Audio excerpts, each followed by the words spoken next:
negócio, uma história muito louca, né? E ele, junto com o Ron Hubbard, que é o fundador da Cientologia, né? Escritor. Tá naquele filme O Mestre, né? Não sei se você lembra. Filme Lembro. interessante também, acho que é do...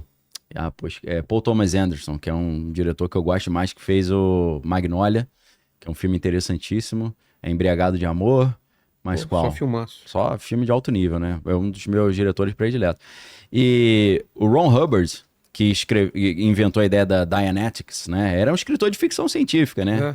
Que, tipo o que aconteceu com o Lovecraft, né? Que criou uma história de ficção que vira uma espécie de culto, né? Os cultos de Cthulhu, né? Os cultos Lovecraftianos, né? Que o Neil Gaiman e o Alan Moore conhecem muito e gostam muito, né?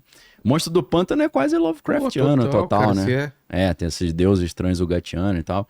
Então, assim, o Ron Hubbard, ele, através de uma ficção científica, ele acaba entrando numa religião em cima daquilo, né? Ou ele cria a religião da Cientologia inspirada na ficção científica dele, né? Que é a religião, pra quem não sabe, das celebridades, né? Do Tom Cruise e tal, do John Travolta, né? Que frequentam lá. Então, assim, o Jack Parsons, junto com o Ron Hubbard, foram pro deserto na mesma época que os caras, que o Oppenheimer estava fazendo os testes da bomba atômica lá no laboratório de Los Alamos. Sim. No mesmo local onde eles estavam fazendo esses testes, eles fizeram o rito de Babylon, que era um rito de magia sexual para tentar criar esse filho divino e trazer o espírito da Babilônia de volta para nossa dimensão para iniciar a nova ordem mundial, que é a Era de Horus, né? Então, isso que o Jack Parsons está fazendo é inspirado no Crowley, que é inspirado no Moonchild, que é inspirado, que tem a ver com o Mágico de Oz, mas é algo que os alemães já mexiam com isso também, através dessas ideias místicas de você criar bebês concebidos em contextos ritualísticos que nascem com poderes excepcionais, entendeu? Então, com o projeto Paperclip, quando os Estados Unidos pegam o Werner von Braun, o Joseph Mengele, toda essa galera e levam esses cientistas top para os Estados Unidos, eles não levam apenas os engenheiros espaciais, eles levam também os ocultistas, né?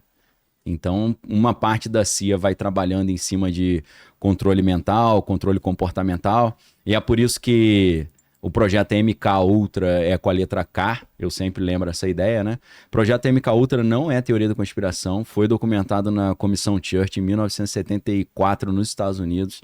Eles tentando investigar os assassinatos ilegais que a CIA estava fazendo, eles esbarraram nesse projeto de controle mental da CIA, né? Que usava substância para tentar manipular os caras para cometer atrocidade lá e matar os outros, né? Fazer uma lavagem cerebral no cara. Né?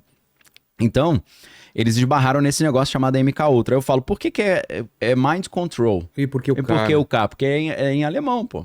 Controle. É controle em alemão, né? Com K.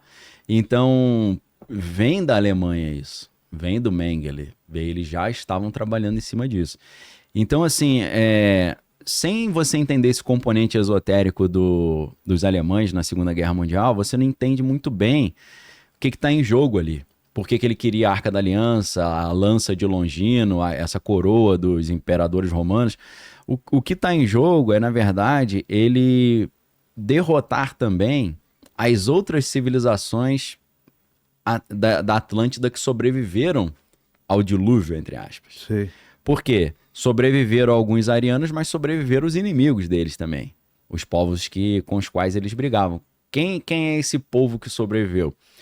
Pô, na Bíblia você tem ali o dilúvio, que seria a queda de Atlântida, ou a queda de Númenor, né? Pra quem conhece os Anéis, né? E você tem o quê? Deus manda o cara fazer um barco e entra a galera no barco, né? O Noé com os 3 filhos, Sem, Cã e Jafé, e entra as mulheres. Então são 8 pessoas, né? Então 8 pessoas sobreviveram à queda de Atlântida ou ao dilúvio. E dessas 8 pessoas, você tem Sem, Cã e Jafé. O Jafé dá origem a quem? Dá origem ao povo europeu. Dá origem aos nórdicos. Mas o Sem dá origem aos semitas. Então, o Hitler, inspirado nessa ideia da teosofia, da Atlântida, ele entra numa neura que eles só conseguiriam realmente ter o poder pleno se eles eliminassem os outros povos da Atlântida que sobreviveram, que são os inimigos dele, que são quem? Os semitas, que é o povo de Israel. Então ele entrou nesse negócio que se ele eliminasse os caras, ele ia estar liberado para dominar total. A inspiração dele para fazer todas aquelas atrocidades que ele fez tem esse componente também, né? Mas é muito pouco falado. No livro, As Relíquias Sagradas de Hitler, você vai ver isso claramente.